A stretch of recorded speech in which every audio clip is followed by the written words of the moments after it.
Hey, mabilis na kumilos ang aking ulo upang tingnan si Lucas. Hindi nakakabusog ang pagtingin lang sa pagkain. Now eat. Wika nito. Busog pa kasi ako eh. Sige na, kumain ka na ulit. Baka malate ka na sa trabaho mo. Sagot ko na lang. Ang sarap sa pakiramdam na nag-aalala siya sa'yo. Pero kasi ayaw talaga ng sikmura ko eh. Ayaw ko namang masuka. You should. Wala akong maalalang kumain ka ngayong umaga. Then how could you say na busog ka pa? I pressed my lips. Should I tell him na ayaw ko sa ulam na ito? Na may hinahanap akong wala rito? Tulog ka pa kasi kanina kaya hindi mo napansin. Wala sa sariling sagot ko. Pasikreto kong kinurot ang aking kabilang kamay dahil sa nasabi ko. Masama nito akong tiningnan. I don't care, Althea. Wala akong pake kung busog ka pa. Kumain ka ulit para sa anak ko. Buliyaw nito. Napangiwi ako dito. My goodness. Ayoko nga sa ulam na ito. Gusto ko mang pilitin ang sarili ko pero ayaw ko talaga eh. Ayoko kasi. Sabi ko na lang. Napansin ko ang pagsalubong ng magkabilang kilay nito kaya dahil sa nervyos ko agad akong nagsalita. Gusto ko kasi ng inihaw na karne ng baboy. Dahil sa sinabi ko nagawa kong palambutin ang mukha nito. Nawala ang inis sa mukha nito at bumaba ang tingin nito sa aking tiyan. Napalunok ako. Baka sabihin niyang ang OA ko. Hindi naman kasi talaga ako ganito nung unang buwan ko pa. Walang morning sickness o kahit ang pagiging emosyonal man lang. Naninibago nga ako ngayon sa sarili ko. You should have told me. Nag-iwas ito ng tingin sa akin at tahimik na nilagay ang hawak na kutsara at tinidor pabalik sa plato. Napatungo na lamang ako at sinundan ng paa nitong tumayo galing sa upuan at naglakad paalis sa silid. Napakagat na lamang ako ng pang-ibabang labi. Akala ko pa naman bibilhan niya ako. Nangihinang tumayo ako at sinundan siya. Nakita ko itong lumapit sa lamisita at kinuhang attache case nito doon. Napabuntong hininga ako. Masanay ka na, Althea. This is the new normal. Sa susunod kasi matuto kang dumiskarte para sa sarili mo. Hindi yung nakadepende ka lang sa kanya. Dahil sa mga pinag-iisip ko, nagsimula na namang mamasa ang bawat sulok ng mga mata ko. Kaya bago pa man ito tuluyang tumulo at makita ng asawa ko, umikot na ako patalikod dito at nagtungo sa higaan. Magtitimpla na lang ako ng gatas. Wala rin naman kasi akong pwedeng papadalhan. Ayaw kong lumabas mag-isa lang lalo na ngayon na buntis ako. Bibili ako, maghahanap ako ng pwedeng bilhan niyang sinasabi mo. Babalik ka agad ako. Napatigil ako sa paglalakad ng marinig kong boses nito sa aking likuran. Nilingon ko ito. Grilled pork? What else? Dagdag pa nito na nagpangiti sa akin. Wala na. Basta ba may maanghang na sauce. Tapos yung medyo sunog sana. Sagot ko dito. Napangiwi ako nang marinig ko na naman ang pagkalam ng sikmura ko. All right now, I'll go. Magtimpla ka muna ng gatas at baka matagalan pa ako sa paghahanap. Wika nito. Thank God. Gusto ko nang tumalon galing dito sa kinaroroonan ko at yakapin na mahigpit ang asawa ko dahil sa kanyang sinabi. Ngunit mas pinili ko na lang ang manahimik at ngumiti dito. Sige, thank you, Han. Sambit ko.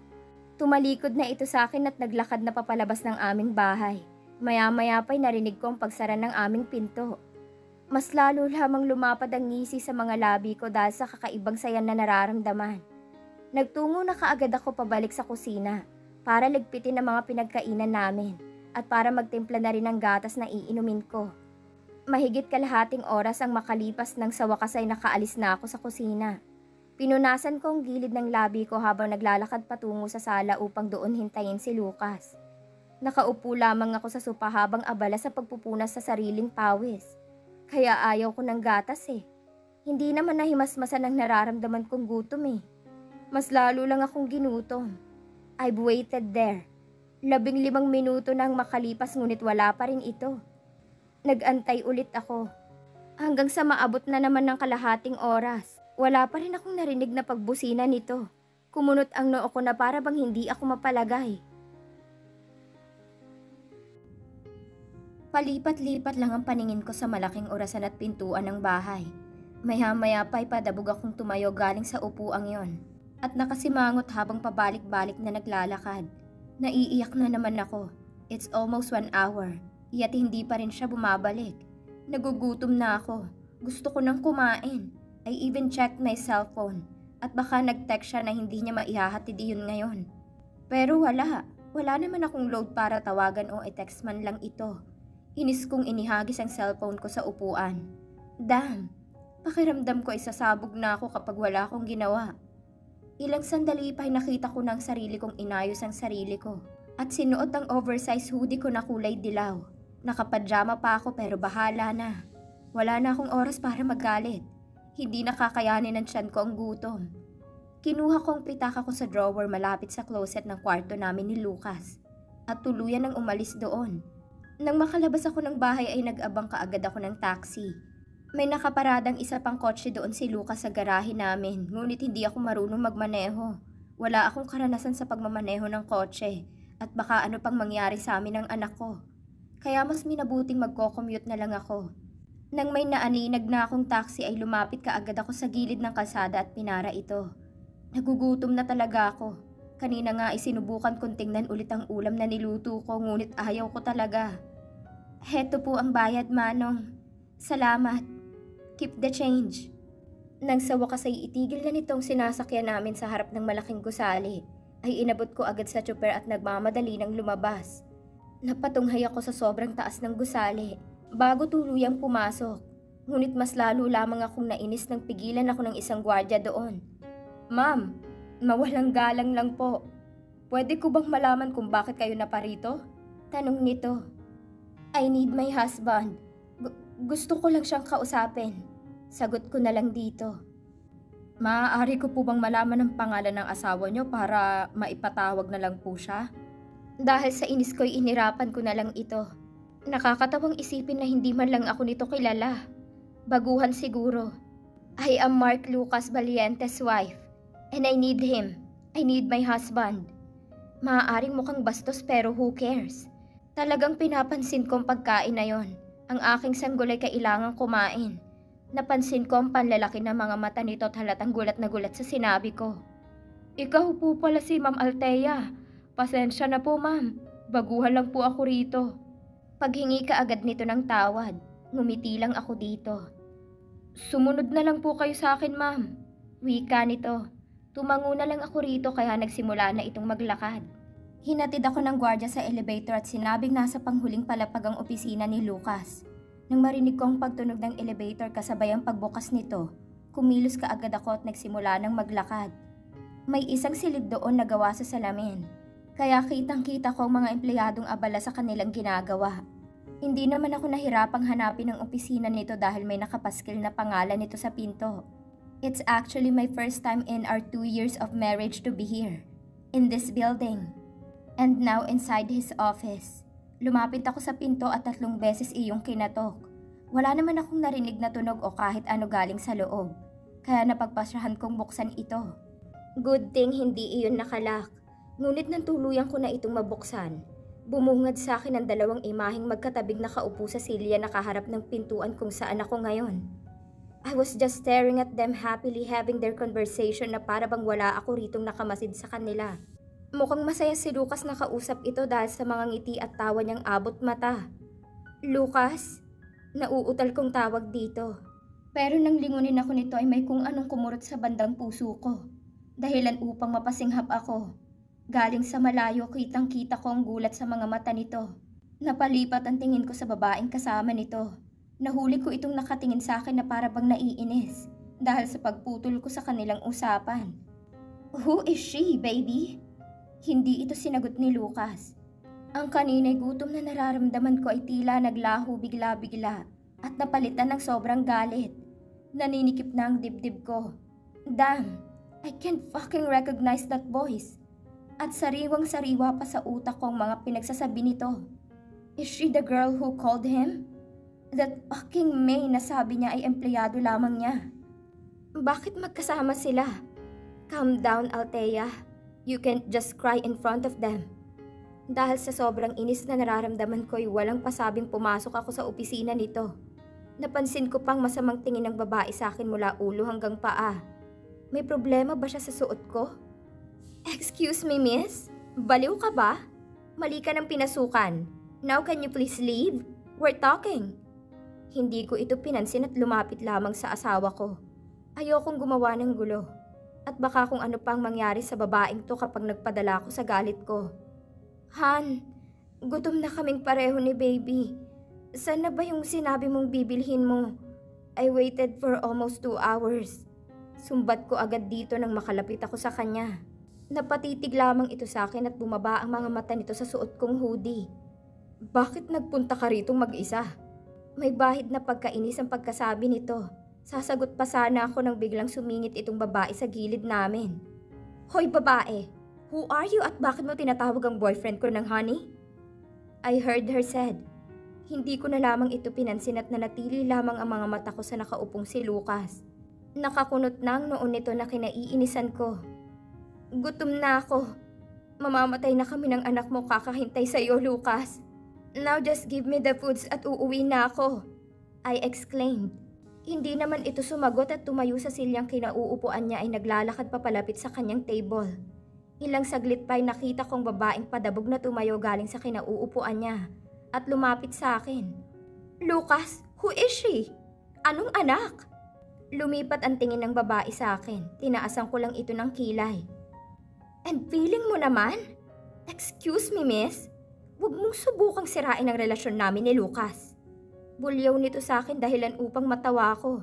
Naiinis ako kay Lucas dahil ayaw nitong magsalita upang labanan ako. O kahit pagpapatahimik man lang sa malanding babaeng ito. Bumaba ang tingin ko sa suot nitong formal na damit. At kaagad din namang bumalik sa kanyang muka. Excuse me? Nginisian ko ito. Tama bang sabihan niya ako ng ganon? You must be the woman who called yesterday. I grinned. Yeah, so? Ikaw ang babaeng sumagot sa tawag ko at ang kapal ng mukhang sabihing asawa mo si Lucas? Nakipagtigasan ito ng tingin sa akin. Oh no, mali ang taong binabangga niya. Hindi ako magpapatalo. Sakitan ba gamit ang salita? Excuse me, miss. You must be kidding me. You have no right to say those things to me. I paused. Oh, I almost forgot. My name is Althea Valiente, Lucas Valiente's wife. Your so-called boyfriend. I then smirked. Nakita ko ang pagdaan ng gulat sa mga mata ng babaeng kaharap ko ngayon. Matapos kong sabihin ang mga katagang yon. Ngunit binawi kaagad niya ito at ngumisi sa akin. Shut up, bitch! Masyado ka naman yatang self-proclaimed. Asawa? Then how come? Lucas can't even defend you now. Mapanghamon itong wika kasabay ng pagkrus ng kanyang magkabilang braso. Kung hindi lang dahil sa suot nitong damit, hindi ko siya makikilala bilang sekretarya rito. Her attitude doesn't deserve that position. Tinaasan ko ito ng kaliwang kilay ko. Oh, yan ba ang problema mo? Well, maybe. Kilala na ako ng asawa ko, miss. Alam niya na kung gaano ako kapalabang tao, na hindi ko na kailangan ng tulong niya.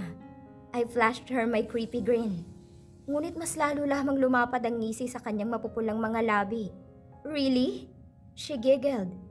Or you mean you're just too desperate to have him? You know, knowing Lucas, normal lang ang ganyan mga klase ng babae. At ang kapal pa ng mukha mong sabihing anak niya ang pinagbubuntis mo? If I know galing yan sa ibang lalaki pero tila ba umakyat lahat ng dugo ko sa aking ulo at mabilis kong hinapit ang kanyang palapulsuhan. Shut the fuck up! Subukan mong ipagpatuloy yan at sisiguraduhin kong lalabas ka ritong walang dila. Mariin kong wika. Narinig ko pa ang pagdaing nito dahil sa sobrang higpit ng pagkakahawa ko. Let go of me! Lucas! Help me! Sinasaktan ako ng baliw na to! Paghingi pa nito ng tulong kay Lucas na ngayon nakatalikod habang hawak-hawak ang kulay puting supot. I laughed. Baliw? Tama bang tawagin akong baliw ng taong baliw? Nakakatawa lang isipin na ako pa talagang nagmukhang desperada dito. Where in fact siya naman talaga. Bago pa mag-iwan ng pasa ang kamay ko sa kanyang pulsuhan, marahas ko itong binitawan kaya napatili ito at bumagsak sa supang nasa likuran nito. She should be thankful. Pero dahil ayaw tumigil ng kaluluwa ko at gusto talaga siyang inisin, inirapan ko ito at naglakad palapit sa asawa ko. At inis na kinuha ang kanang kamay nito at itinabi sa akin. Gusto mo ng ebidensya? Here, you can look, miss. You can also take a picture. Naiinis na wika ko dito habang nanatili pa rin ang kamay ko sa tabi ng kamay ng asawa ko. Nakita ko ang panlalaki ng mga mata nito at pagkuyom ng kanyang mga kamao. How is it look? Bagay ba? Ngumisi ako dito. Pero hindi ka agad nakapagsalita ang babae ng marahas na inalis ni Lucas ang kanyang kamay galing sa aking pagkahawak. Can you please stop, Althea? Sita nito. Let's go home. Kakain ka na. Dagdag pa nito at ako manghahawakan ng kamay ko. Ngunit kaagad ko itong iniwas sa kanya. I am not yet done here. Kumukulo talaga ang dugo ko sa babaeng yan.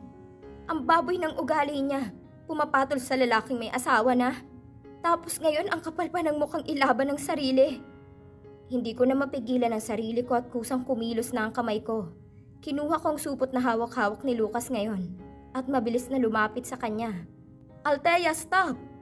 Narinig ko pa ang pagpipigil nito ngunit hindi ko ito sinunod. Binuksan ko ang foil na nakalagay doon at walang pagdadalawang isip na ibinuho sa kanyang ulong mainit na inihaw na karne. Shit! Nawala lahat ng nararamdaman ko kanina dahil sa kanya. Gutom, sakit, lungkot. Lahat ng iyon napalitan ng galit. Oh my gosh! Napatili ang babae at sinubukan akong pigilan ngunit hindi ako nagpapigil. Sayang, mukhang masarap pa naman ang mga yon. Tumutulo na rin ang mantika sa kanyang buhok. Fuck! Pero hindi kaagad naubos ang laman doon sa ulo ng babae at naramdaman ko ang mga kamay ni Lucas sa aking braso. Aray! Lucas! Napadaing ako ng buong lakas ako nitong hinila papalayo sa babaeng yon at papalabas ng kanyang opisina. Hindi ko na rin namalayang na itapong ko na pala kung saan ang hawak kong lagayan at pilit na kumawala sa kanyang mahigpit na pagkakahawak. Wala akong tigil sa pagprotesta dito kaya nakaagaw na rin kami ng atensyon sa iilang mga empleyado nito. Sir, may problema po ba?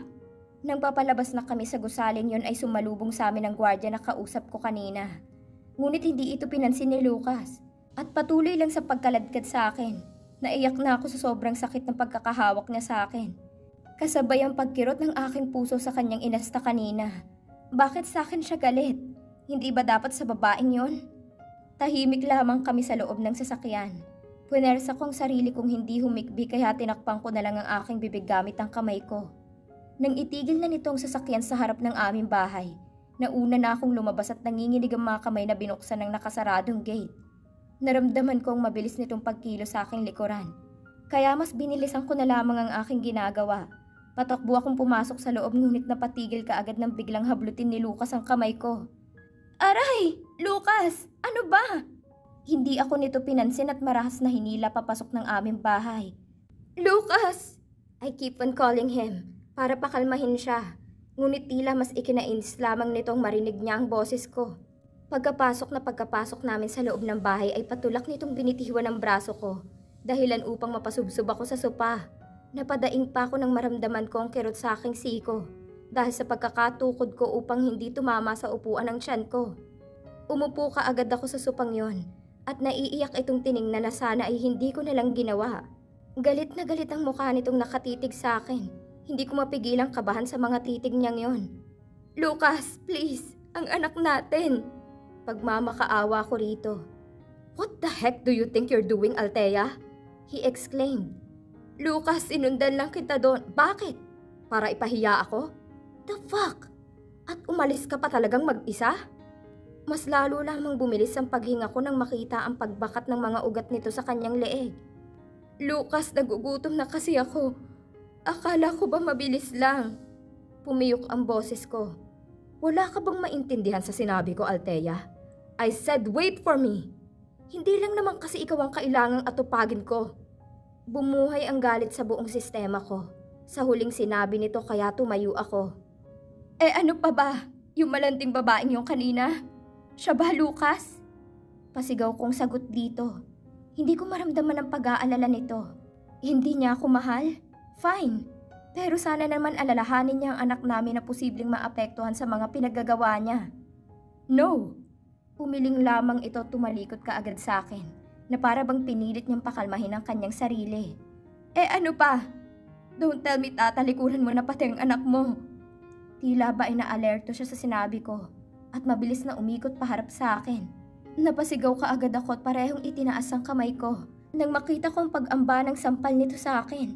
Tuluyan ang kumawala ang kanina'y pinipigilan kong paghagulgol. Ang sakit isipin na kaya pala niya akong saktan ng ganito. Don't you dare say that again, Althea. I'm telling you, I can fucking hurt you with my own fucking hands, he said in a warning tone. No, stop crying. Aalis ako sandali para bumili ulit ng pagkain para sa inyo ng anak ko. Dagdag pa nito bago tuluyang umalis na sa bahay. Naiwan akong tulala. Sunod-sunod lamang ang walang tigil kong mga luha habang ang aking mga matay nakatitig lamang sa kawalan. Sobrang sakit. Hindi ako makapaniwalang sinabi niya yon. Kaya niya akong saktan. I never imagined myself being hurt like this. Na para bang ako lang ang nagmahal at pilit na lumalaban sa kasal na ito. Hindi ko nakilala ang Lucas na minahal ko at mahal ako noon. Bigla na lamang siyang nagbago na para bang wala kaming masasayang alaalang pinagsaluhan noon. Na para bang hindi niya ako kilala at napilit lamang siya sa relasyong ito.